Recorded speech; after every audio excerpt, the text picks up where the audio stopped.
et bienvenue dans Maurienne Zap. Allez, c'est parti!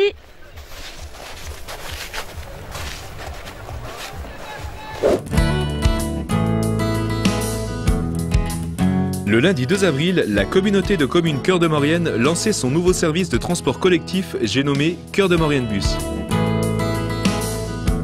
C'est l'autre jour avec Pierre-Marie Charros que si une partie de ce service communautaire de bus reprend deux lignes qui fonctionnaient bien sur Saint-Jean-de-Maurienne, les Saint-Jean-Bus, reprend aussi des petits services qui existaient sur Hermillon ou sur Saint-Julien-Mont-Denis. Il y a aussi toute une nouvelle proposition. Et je pense que c'est sur cette nouvelle proposition qu'il faut qu'on soit vigilants les uns les autres, à la fois les élus communautaires, le personnel de la Comcom, l'exploitant, l'élément essentiel, mais aussi, je dirais, l'ensemble des élus des conseils municipaux des 6 communes pour que, en discutant avec nos concitoyens, essayer de bien comprendre quels sont leurs besoins et voir comment, dans notre cadre, on peut répondre à cette demande. Le 2 avril 2012 est une date importante dans l'histoire de notre intercommunalité.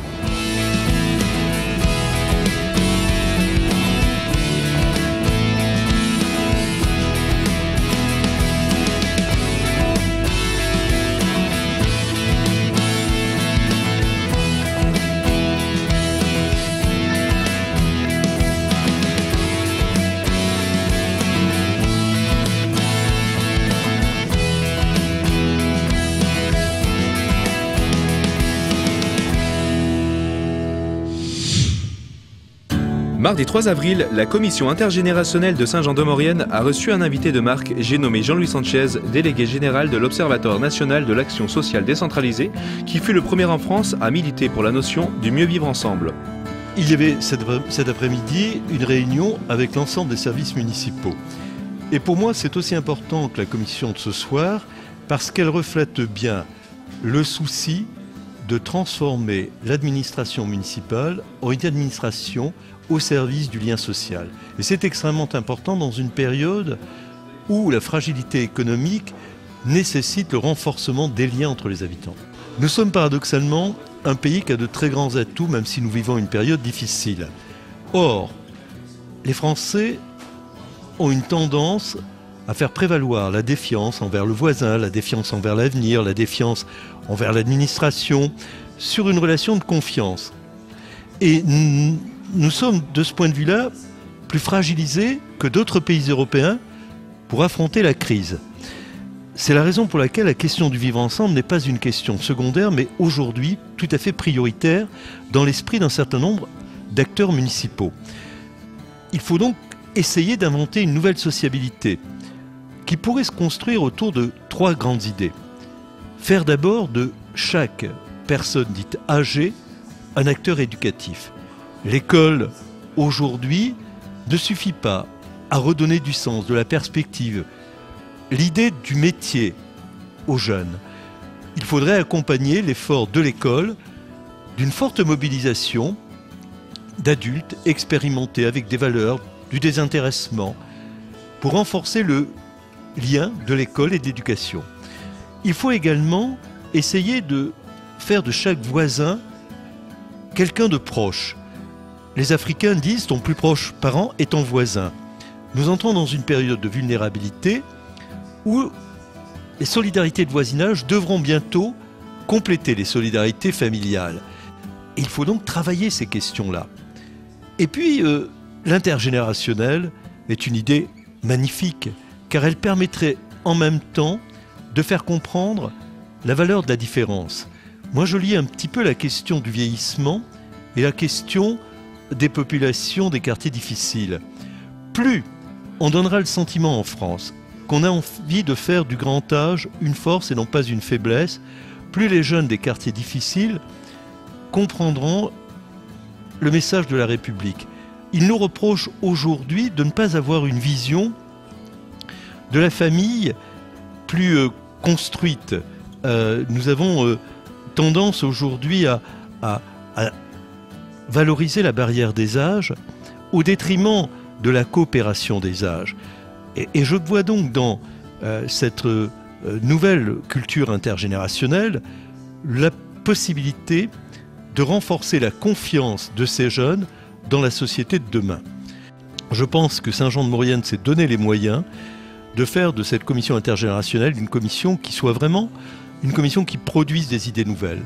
Ces idées nouvelles peuvent être effectivement d'introduire dans chaque école ou dans chaque collège un club intergénérationnel, de faire que chaque enfant en difficulté, et ils sont nombreux, soit accompagné d'un parrain, de veiller au fond à ce que chaque habitant devienne un acteur de lien social, que chaque retraité devienne un acteur éducatif, de veiller à ce que chaque acteur du service public devienne un missionnaire de la République. Vous voyez, c'est ambitieux, mais c'est indispensable. On n'est pas du tout dans une quête d'excellence où on veut que les gens agissent mieux.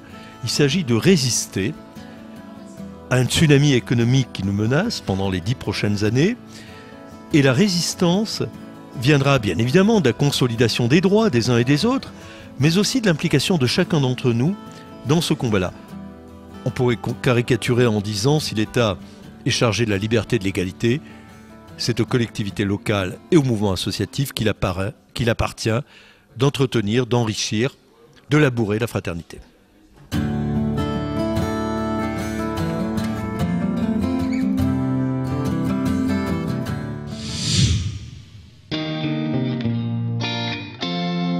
Vendredi 30 mars, l'établissement Saint-Joseph de Saint-Jean-de-Maurienne ouvrait ses portes au grand public. Alors, le collège Saint-Joseph a été créé en 1570 et il y a toujours eu des élèves, ça a toujours été un établissement scolaire, au départ avec des garçons uniquement et depuis 1969 avec les filles qui sont descendues puisqu'elles étaient au couvent, juste au-dessus, au couvent des Sœurs Saint-Joseph. Voilà. Donc depuis 1969, garçons et filles sont ici. Il y avait primaire, maternelle, collège et lycée. Et depuis 1984, on n'a plus de lycée, reste en école et collège. Alors, c'est un établissement qui compte peu de classes et peu d'élèves puisqu'il y a 8 classes au collège et 5 classes en primaire et maternelle et donc qui est axé sur la relation avec le jeune et sur le fait que puisque nous connaissons bien les jeunes qui sont dans l'établissement, nous pouvons les former au mieux et les entourer au mieux pour qu'ils avancent le mieux possible. Alors, il y a 162 élèves au collège et 108 en primaire maternelle. Alors, les élèves ont accès au Collège Saint-Joseph à plusieurs options. L'option montagne et artistique en 6e, 5e, qui leur permet soit de découvrir les métiers de la montagne et les risques liés à la montagne, la faune et la flore, soit de travailler sur un personnage, cette année c'est Ulysse, ou sur une idée de, par exemple, récupération, et de monter un spectacle avec décors, costumes et spectacle lui-même présenté en fin d'année. Ensuite, ils peuvent participer à la pastorale qui représente 1 heure à l'emploi du temps par semaine, où les élèves vont discuter autour d'un thème adapté à leur âge. On ne fait pas la même chose en 6e et en 3e évidemment. Ils ont aussi la possibilité depuis le CM2 de pratiquer 2 langues vivantes étrangères, italien et anglais, qu'ils gardent jusqu'en fin de 3e. Et en 4e, ces élèves-là apprennent une 3e langue étrangère, soit allemand, soit espagnol. Sinon, les autres ont le choix entre italien, espagnol et allemand en 4e.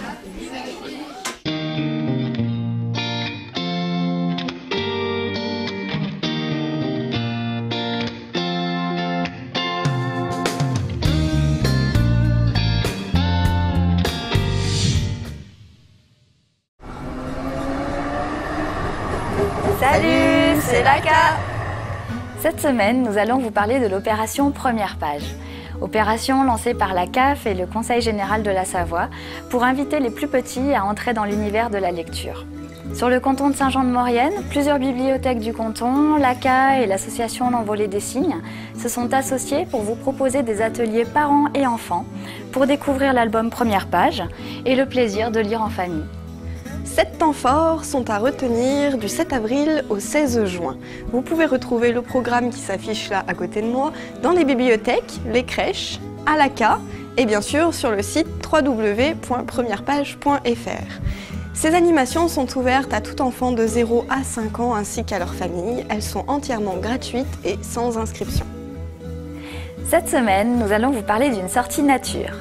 En lien avec notre projet de jardin, nous vous emmenons à la découverte d'une exploitation maraîchère. C'est à Saint-Léger et c'est le dimanche 13 mai.